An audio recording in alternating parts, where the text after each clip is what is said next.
నా పేరు మల్లె లక్ష్మీనారాయణ. ఏపీ వీర వసంత దివ్యాంగుల సంక్షేమ సంఘం రాష్ట్ర రాష్ట్ర అధ్యక్షుడిని. మొదటి నుంచి కూడా దివ్యాంగులకి పింఛను అమలు చేసింది కూడా నందమూరి తారక రామారావు గారి. తెలుగుదేశం పార్టీ వచ్చిన తర్వాతనే మా దివ్యాంగులకు అనేకమైన మేలు జరిగినాయి. అసలు మమ్మల్ని మనుషులుగా గుర్తించింది కూడా తెలుగుదేశం పార్టీ వచ్చిన తర్వాతనే.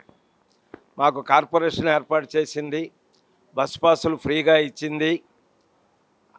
ఆ తర్వాత మాకు తొలిసారిగా దివ్యాంగులకు అవయవలోపంతో బాధపడేవాళ్ళు ఉడతా భక్తిగా వాళ్ళకి వేడి నీళ్ళకి చన్నీళ్ళలాగా పింఛను కూడా అమలు చేసింది కూడా చంద్రబాబు గారి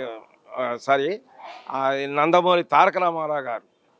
అంచెలంచెలుగా ఎదుగుతూ ఏ రోజున కూడా మాకు నందమూరి తారక రామారావు గారు ప్రవేశపెట్టిన పింఛన్ని చంద్రబాబు గారి ప్రభుత్వం వచ్చిన తర్వాత అంచెలంచెలుగా పెంచుకుంటూ 2019లో ఆయన అధికారంలో నుంచి ఎన్నికలకు ముందు 3,000 రూపాయలు చేసిన పింఛన్ని 5 సంవత్సరాలు ముఖ్యమంత్రిగా పనిచేసినటువంటి జగన్మోహన్ రెడ్డి గారు ఒక్క రూపాయి కూడా పెంచలేదు సరికదా, మా దివ్యాంగులకు 90,000 మంది తెలుగుదేశం ప్రభుత్వంలో వస్తున్నటువంటి ఏళ్ల తరబడి వస్తున్నటువంటి పింఛన్లు కూడా తొలగించి ఈ రాష్ట్రంలో 18 మంది జగన్మోహన్ రెడ్డి గారు 5 సంవత్సరాల కాలంలో ఆత్మహత్యలు చేసుకున్నటువంటి సంఘటన ఉంది.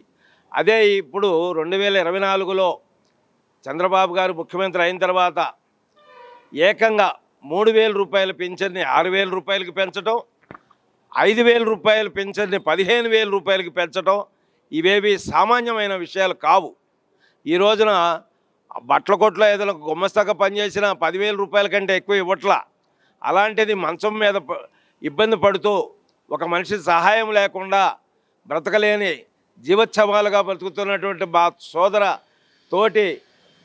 సోదరులైన దివ్యాంగులకు నెలకు 15,000 రూపాయలు ఇచ్చిన మానవతావాది చంద్రబాబు గారు. ఈ సందర్భంగా వారికి శాల్యూట్ చేస్తున్నాం. ఆర్థికంగా 6,000 చిన్న మొత్తం కాదండి. 6,000 రూపాయలు ఆ ఒక్కడికి అయితే బ్రహ్మాండంగా సరిపోతాయి. అట్లాగే 15,000 రూపాయలు ఇచ్చే వాళ్ళకి కూడా ఆనందమయంగా నిత్యం పండగ చేసుకునే విధంగానే ఉంటుంది.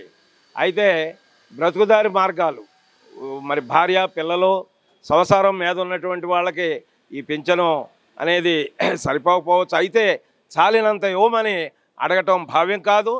మాకు బ్రతుకుదారి మార్గాలు కల్పించమని ఈ సందర్భంగా చంద్రబాబు గారిని గౌరవపూర్వకంగా వినమ్రపూర్వకంగా వారిని కోరుతున్నాం. అసలు ఆ 3,000 పెంచింది కూడా చంద్రబాబు గారేనండి.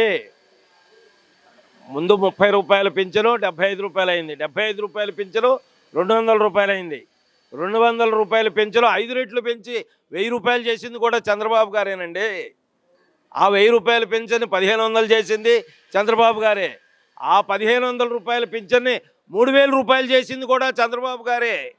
ఆ 3,000 రూపాయలు మరి ఒక్క రూపాయి 5 ఏళ్ల పరిపాలనలో ఈ జగన్మోహన్ రెడ్డి గారు ఒక్క రూపాయి పెంచాల. ఆయన 5 ఏళ్ల కాలంలో మరి ఆయన ఏ రోజును కూడా ఒక దివ్యాంగుడు అనే పదం కూడా ఆయన నోటమ్మటి రాలా. ఆ విధంగా ఇప్పటి వరకు బాగానే ఉంది. ఇంకా మాకు కావాల్సింది స్థానిక సంస్థల్లో 5% రాజకీయ రిజర్వేషను ఇమ్మని అడిగాం. 2023లో ఇదే టీడీపీ కార్యాలయంలోనే మా నాయకుడు చంద్రబాబు గారు మాకు మాట ఇచ్చారు. ఆ విధంగా స్థానిక సంస్థల ఎన్నికలు వచ్చేలోపుగా మాకు 5% రాజకీయ రిజర్వేషన్ ఇచ్చి మా సమస్యలు చెప్పుకోవడానికి దగ్గరదారి ఏర్పాటు చేయవలసిందిగా ఈ సందర్భంగా వారిని వినయపూర్వకంగా హృదయపూర్వకంగా మేము కోరుతున్నాం. ఒక దివ్యాంగులకే కాదండి, ఈ రాష్ట్రం ముందు అభివృద్ధి చెందాల, రోడ్లు బాగుండాల, మరి అట్లాగే మౌలిక సదుపాయాలు మరి రాష్ట్రం అంతా కూడా కాంతులు వెదజల్లే విధంగా విద్యుద్దీకరణగా జరగాలి, పారిశ్రామికంగా రాష్ట్రం అభివృద్ధి చెందాలి. ఇవన్నీ కూడా ఈ భారతదేశంలోనే మొట్టమొదటిగా ఎవరైనా సరే విజనరీ అంటే చంద్రబాబు గారి పేరే చెప్తారు. ఆ విధంగానే ఆయన ఉమ్మడి మరి మన తెలుగు జిల్లాల్లో ఆయన ముఖ్యమంత్రిగా చేసినప్పుడు కూడా ఏ విధంగా పరిపాలన చేశారు, జన్మభూమి కార్యక్రమం పెట్టి గ్రామాలను ఏ విధంగా అభివృద్ధి చేశారు, అనేకమైనటువంటి కార్యక్రమాలు చేశారు. మరి మధ్యలోనే మరి మేము కూడా పొరపాటు పడ్డాం. 2019లో ఆ దుర్మార్గుడు జగన్మోహన్ రెడ్డికే పనిచేసాం మేము. మరి యువకుడు ఏదో వైఎస్ రాజశేఖర రెడ్డి కొడుకు, అతను వస్తే ఏదైనా మంచి జరుగుద్దే, ఇంతకంటే చంద్రబాబు గారి కంటే ఎక్కువ మంచి జరుగుద్దని మేమందరం కూడా పొరపాటు పడి అతని మాయ మాటలు నమ్మి అతను పనిచేయడం జరిగింది. ఆ తర్వాత మేము 1000 అడుగుల గోతిలో పడిపోయాం. ఈ రాష్ట్రం కూడా సర్వనాశనం అయిపోయింది.